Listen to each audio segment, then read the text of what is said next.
ঝিনাইদহ 4 আসনে কাকে এমপি হিসেবে দেখতে চান? আমরা ফিরোজ সাহেবকে এমপি হিসেবে দেখতে চাই। ফিরোজ সাহেবকে কেন দেখতে চান? ফিরোজ সাহেব হচ্ছে মাটির মানুষ এবং তাকে কিন্তু মনোনয়ন তো ফিরোজ সাহেবকে দেওয়া হয়নি। রাশেদ আসলে তো কর্মী, ফিরোজ সাহেবকে যদি আম মার্কা দেয়, যে মার্কায় দিক না কেন আমরা সেই মার্কায় তাকে জয়যুক্ত করবো ইনশাআল্লাহ। ঝিনাইদহ 4 আসনে কাকে দেখতে চান? ফিরোজ সাহেবকে। আর কাউকে চান না কেন?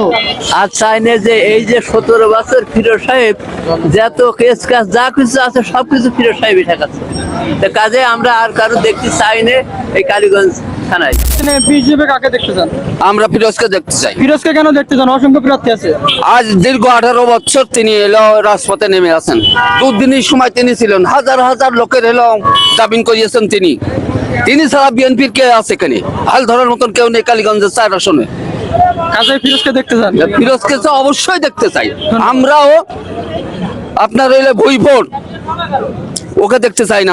আমরা রাশেদকে চিনি না। রাশেদ তো ধানের শীষী প্রার্থী। সে দলের ছেলে না, সে রাতারাত। ফিরোজ তো হয়তো আম, কাঁঠাল, পেঁয়াজ এই সমস্ত মার্কা নিয়ে আসবে। ও ধানের শীষ আমরা চিনি না এখন। সেটাই তো। আমরা ব্যক্তিকে চিনি। দুর্দিনে দুঃসময় যখন আমরা এক সময় পলায় বেড়াইছি বা মাঠে ঘাটে ঘুমাইছি, তখন থেকেই ফিরোজ ভাই আমাদের খোঁজ খবর নিয়েছে, আমাদের মানে দেখে শুনে রাখছে।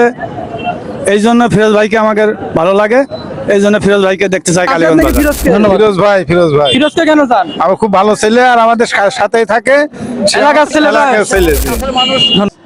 রাশেদ তো আমরা চিনি না। কিন্তু রাশেদ তো ভালো মানুষ। ভালো মানুষ চিনি না, তার ভালো তো কি হবে? বলতেছিলাম আপনি ঝিনাইদহ 4 আসনে রাশেদ নাকি ফিরোজ সাহেবকে চান? কাকা ঝিনাইদহ 4 আসনে কাকে এমপি হিসেবে দেখতে চান? আমরা ফিরোজ সাহেবকে এমপি হিসেবে দেখতে চাই। ফিরোজ সাহেবকে কেন দেখতে চান?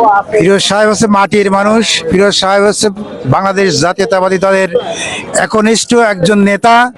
তিনি বেগম খালেদা জিয়া, তারেক রহমান, জিয়া পরিবারের একজন একনিষ্ঠ লোক।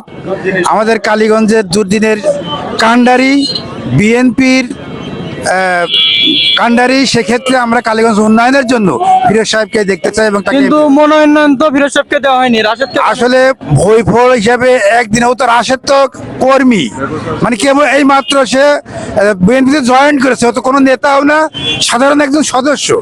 সে যদি সদস্য হয়ে ধানের শীষ, ফিরোজ সাহেবকে যদি আম মার্কা দেয়, যে মার্কায় দিক না কেন আমরা সেই মার্কায় তাকে জয়যুক্ত করবো।